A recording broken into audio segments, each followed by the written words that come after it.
Welcome back to our Rise Prime Time, where we offer perspectives on the news and talking points of the day with me, Sulaiman Lede. Now, let's bring in someone who knows about the politics at the grassroots level. He was the first National Publicity Secretary of the Association of Local Government of Nigeria, otherwise known as ALGON, and he was the former chairman of Chairmen Local Government Area of Nasarawa State. Jubril Sabo-keana joins me live in the studios.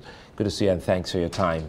Nice to be with you too. You know, you've always spoken, given your time and your all to grassroots governance. A check will see a whole lot that you've done. But again, let's dig in deep.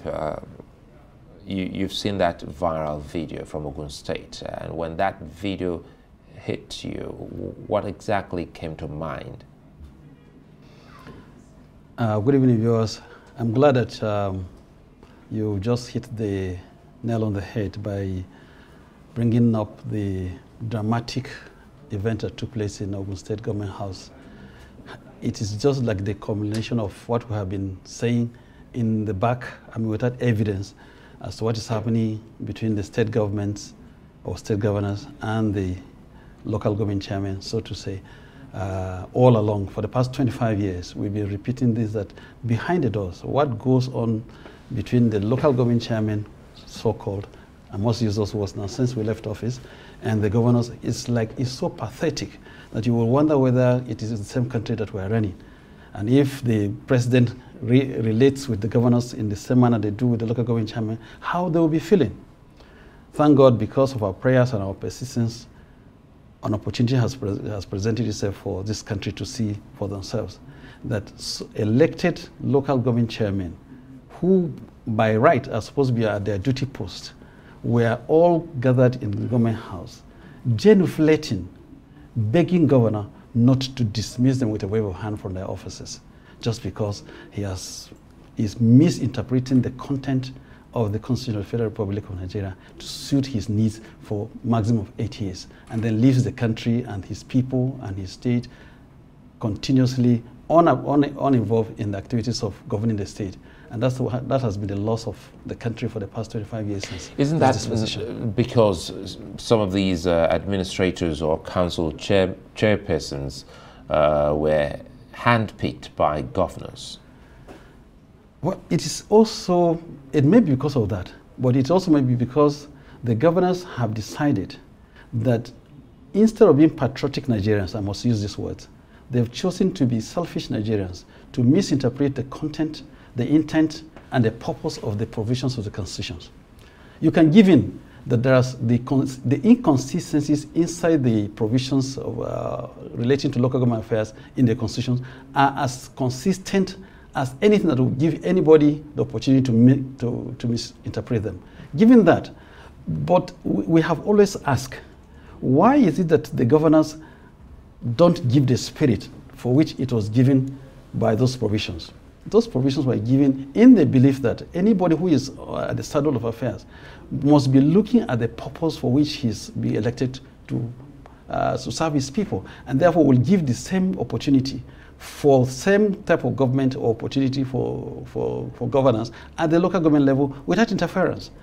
But since about the time we're living away, the first state of the local government chairman was stepping out, governors started to misinterpret Section 7 of the Constitution to mean that they have the right to do and undo.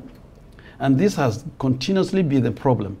And by that simple provisions in the Constitution where they have the right to set up the administrative, the laws, blah, blah, blah, blah, to govern this. And also there's 162 that has to do with joint account, to continue to meddle into the local government affairs and local government funds, and has strangulated the local government system to no development. It is not true that the local government system have been occupied by people who have no capacity to perform. It's not true. Yeah, speaking of joint accounts, and I'll go back to what Professor Odente just, he reminded us that there were attempts, and in one of such that was almost close to call. Perfection, yeah. Some of the same council chairpersons told the nation that no, I think we're okay. We want to be with the governors. Let them superintend over our revenue.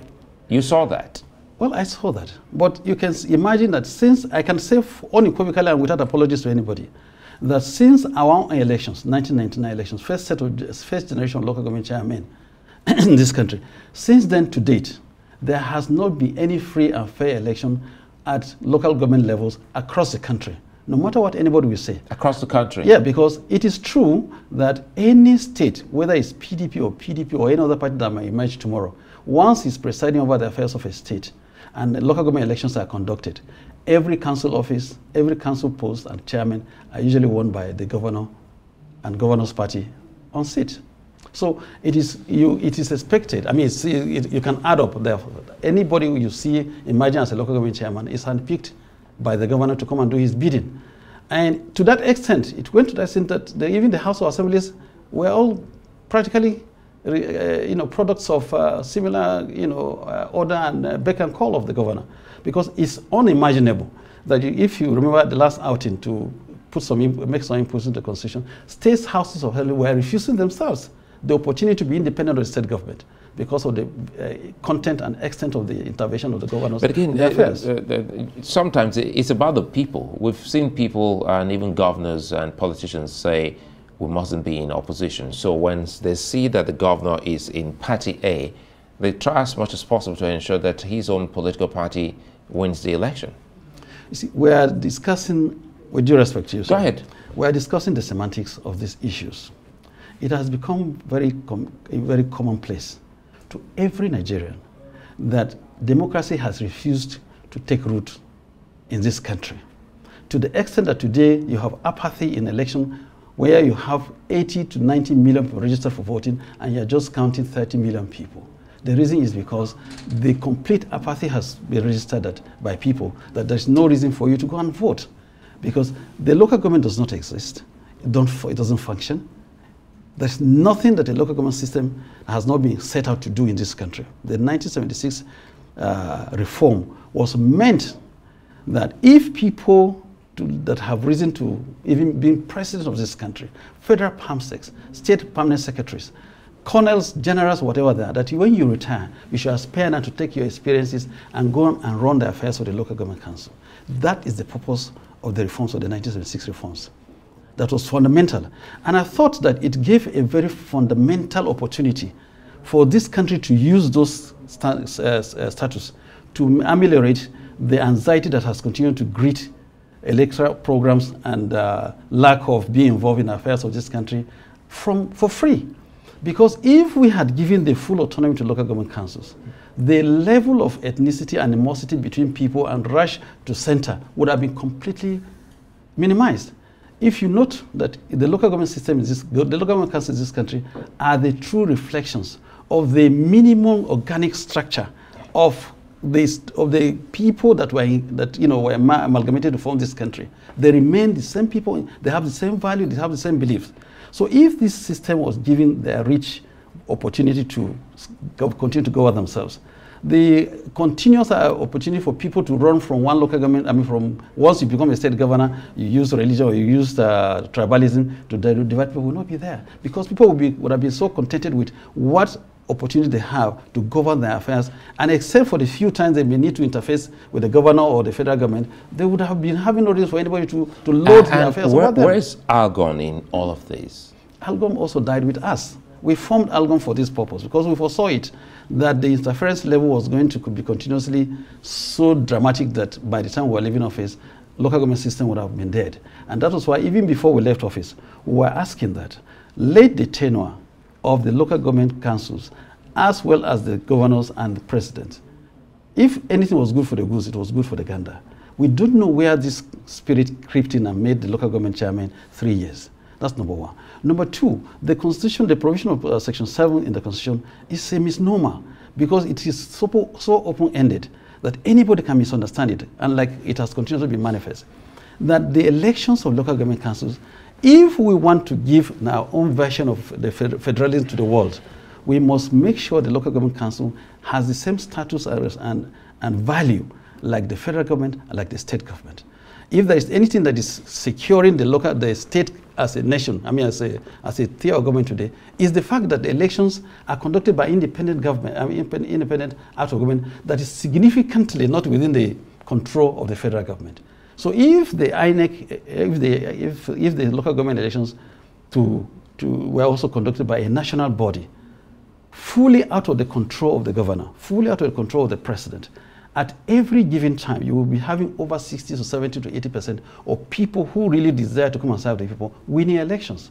But to that extent, if we do not really make this a national responsibility, a national program to bring in the amendment to make elections to local government councils a national affair, a national responsibility, a moral burden, so as to give people the opportunity to elect their own representatives that conducts affairs that affects their life every day. For that long too, we are going to continue to have immigration problem. We're going to have banditries having freedom in their communities. We are going to have people who are going to continuously make it ungovernable for anybody, or for every. There is nothing. They are not even attached to federal government program or state government program. If you come to do any program in that place, they don't see it as theirs. So we need to now see this not about the logistics about English speaking in the Constitution. It's now a moral burden that Nigeria has an opportunity to maybe give the world our own version of federalism. Our federalism cannot be interpreted to have the same scale that like the American version or the European version. About solutions, yes. You know, what's the attraction really? You know, why is it that the states, the governors, love to hijack the local government? First, I think it's unpatriotism, because they have no business hijacking the funds of the local government councils. The local government council is enshrined, 774 of them, enshrined in the Constitution. Their roles and responsibilities are more even clearly established in the Constitution than any other arm of government. In daily needs, by daily activities, almost everything that you do or that is conducted at every arm of government today rests in the local government council, and they are spelled out. So the state governors are supposed to be concerning themselves with, you know, coordinating status of major structural events that has linkages between the local government areas. But today you see governors being more interested in collecting produce, you know, tasks in local markets than even facing how to manage the funds that will be given to you and to be managed properly and to carry out activities that will benefit the people. The agenda is no longer about constitutional provision. It is a moral burden that this country must know that if we want democracies to start to take root in Nigeria and not to create room for this anxiety that the country is faced as of today, because there is no root. We don't have anybody taking care of the whole mass area of this country. There's no government. You don't see the local government chairman in their offices. You don't see them in their communities. They're all clustered in the headquarters. Just like most of the time now, I understand the governors are mostly in Abuja. So there's something that is wrong. What is wrong is that the foundations is very weak. The anxiety in the local government area is very, very high, and you can't, you know, walk and think that you continue to oppress people and they will not react. So even today, if you put somebody, your stooge in the local government chairman, is what he feels like doing. Because when he sees that you have done something wrong with his funds, whatever he is left with him is what he does. There are local government chairmen that have not been to their offices for 1 year in record. There are local government chairmen that don't even need to go to their offices because all their salaries and activities are paid in the local government ministry. So we have a moral burden for this country. Mr. President knows this problem because as at his onset, he had the misfortune, I may say, for confronting the federal government then to give him the opportunity to create more local government areas within Lagos State as at that time. The federal government didn't see it from his perspective. I think now, after 20 years, he must have seen that he needed these units of government to be allowed to take root, so that by the time they have matured, any other thing can be done. In any case, whether you divide local government into more pieces, it's not going to give the people the opportunity to govern themselves if you have not given the rules and regulations that we give them to so do. So we must come back to know that Nigeria needs to develop our own values of federalism. And while we do that, how can we best educate the people, especially at the grassroots, to understand that that is actually where democracy starts? Well, you can only educate people who is not hungry. You can only educate people who are educated. You can only educate people whose students don't have to pay to pass exams. You can only educate people who don't have to pay to get admission. You can only educate people who don't have to pay to get employment. You can only educate people who don't have to do the wrong things to be seen to be doing the right thing. That's what has become the value for this country. The government, any government that is in place has the preliminary responsibility to really rechannel our energies. It's not about infrastructures first. It's about reorientating the mindset. Lead by leadership. You have to lead by example why this country must be brought back. We must get our country back. And those things lie with our core values, the traditional values that has all kept this country together, has kept our community together, to the extent that the remaining thing is the traditional institution, where people finish being president, governors, and still go and take title and go and sit in the palace. The attraction is now to make it the centerpiece of the local government system in the Nigerian version of federalism, because that is where the people are organic and have respect for one another and can give rules and regulations as it affects their domain. And it may not necessarily be the same regulations that will guide the next community or next local government as it is today. I come from a tribe called Alago. We have 3 major local government areas. But every traditional ruler has his own value with his own people, different from the one for the town I come from. The thing that the traditional ruler, for instance, in my community, cannot pass rules and regulations to the community in the next local, even though we're in the same tribe. So if you can imagine that we can make the local government system a truly unique introduction, organic introduction to what is called federalism, Nigerian version, then we would have been given an environment that will sprout the root for democracy to begin to form and give stability to the country into time. But the way we are trying to use convenient definitions of federalism, and everything is federal, everything is state, and the state governor forgets that after 8 years he's going to go back to local government and sit down with his hand under his cheek and be wondering what to do at the next election, because he will not also have the right, he wouldn't even know when elections in his local government, in his ward, in his polling unit are conducted once they leave office. Well, it's a fine place for us to leave it. I'm hoping that we'll come back and talk about this until we get it right. Jubril Sabo-keana, Wakilin Kena, thank you very much for coming on. It's always my pleasure.